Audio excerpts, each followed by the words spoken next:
All right, let's talk defensive player of the year. I feel like in many ways, it is the second most important award given out each year. Obviously, MVP being the most important, or at least the one that gets the most attention.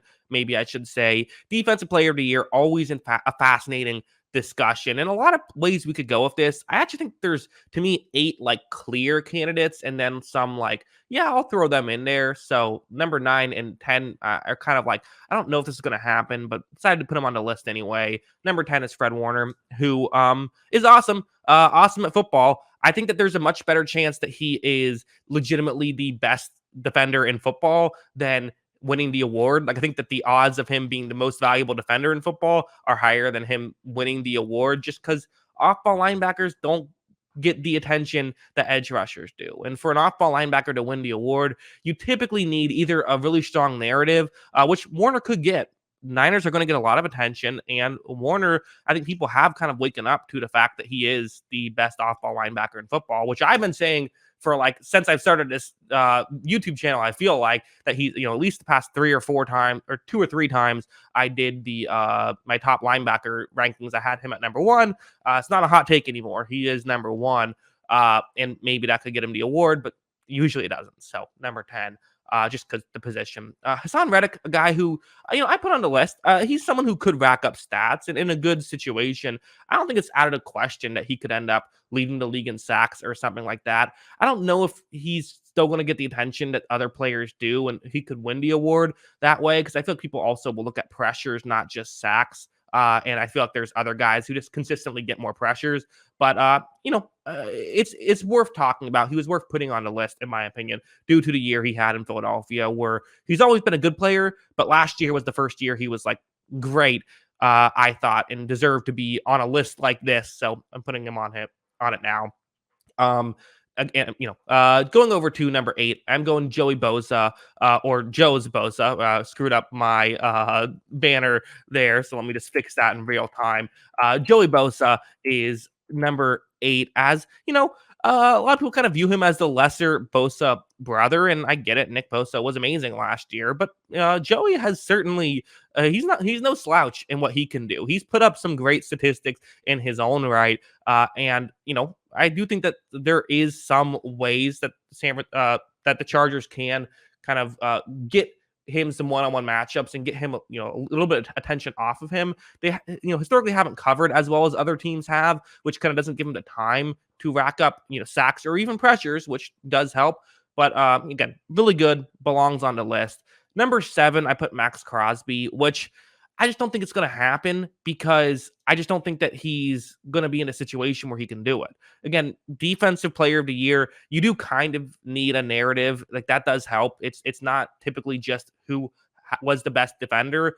He's another guy where I think there's a better chance that he is legitimately the best defender in football than he wins the award. Like, I think there's definitely the scenario where he is the best defender in football but doesn't win the award. Raiders probably aren't going to get as much attention.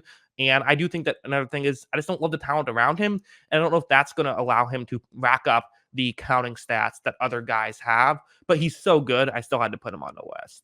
Number 6, Sauce Gardner, one of 2 edge rusher, or non-pass rushers, I should say, to make this list. Technically, there's 3 non-edge rushers. One of them we've already mentioned, Fred Warner. Sauce Gardner.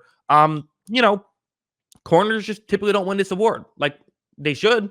He should have an opportunity to win the award. He should have been in contention last year. To be honest, he was that good. But he was a rookie for one thing, didn't have the narrative.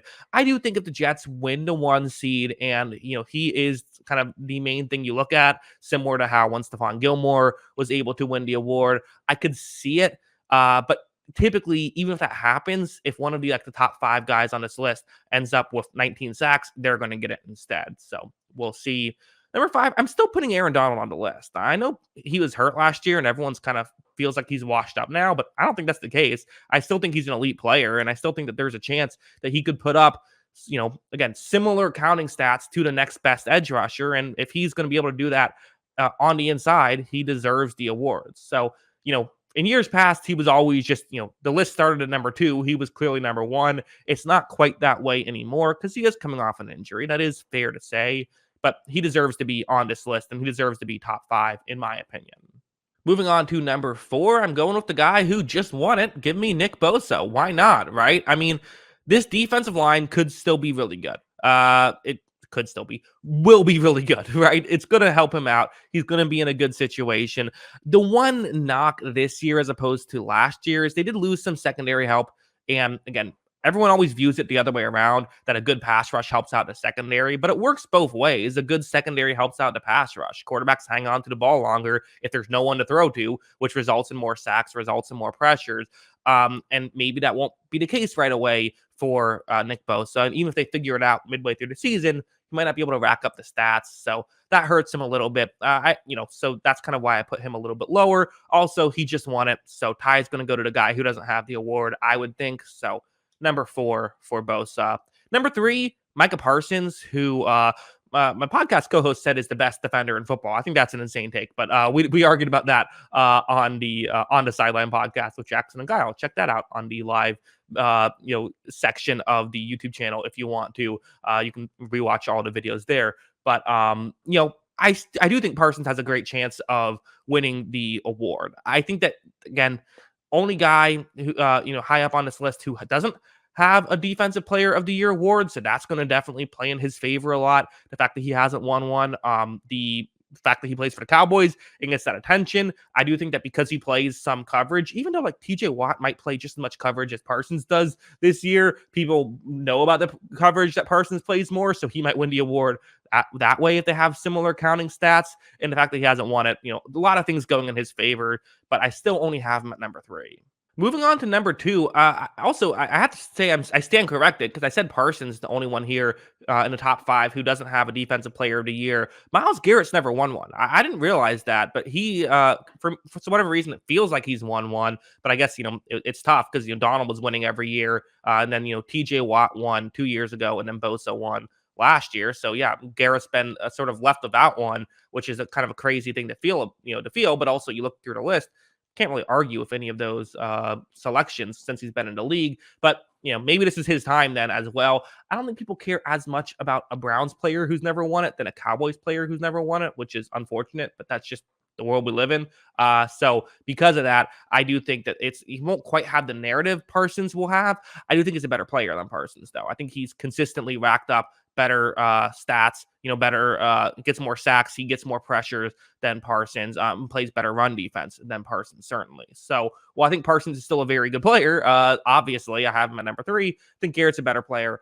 Even if he doesn't have the narrative, I think it's enough to put him at number 2, but not at number 1. I'm going TJ Watt. I just think the defensive line is going to be really good. He's going to generate pressure consistently. That's what he does. He also does do a lot of other stuff. So if it's between Watt and Garrett, he'll kind of get the tiebreaker that way. The Steelers fans will, be pounding the table for him to win it, even if he only plays 5 games next year. I mean, this is the guy who, he played like 4 games last year and still made the Pro Bowl. By the time that the Pro Bowl voting happened, that's how many games he played. People love TJ Watt, and for good reason. He's one of, if not the best player in football, just period. So definitely deserves to be, in my opinion, number 1 on this list. But I really think, to me, the top 4 definitely feel like guys who, Watt, Garrett, Parsons, and Bosa could really see it going either way with those 4. And I wouldn't be shocked if any of the other ones also win it. But yeah, those are my thoughts. What are yours? Let me know in the comments below. Always love hearing from you. And of course, as always, thanks for watching.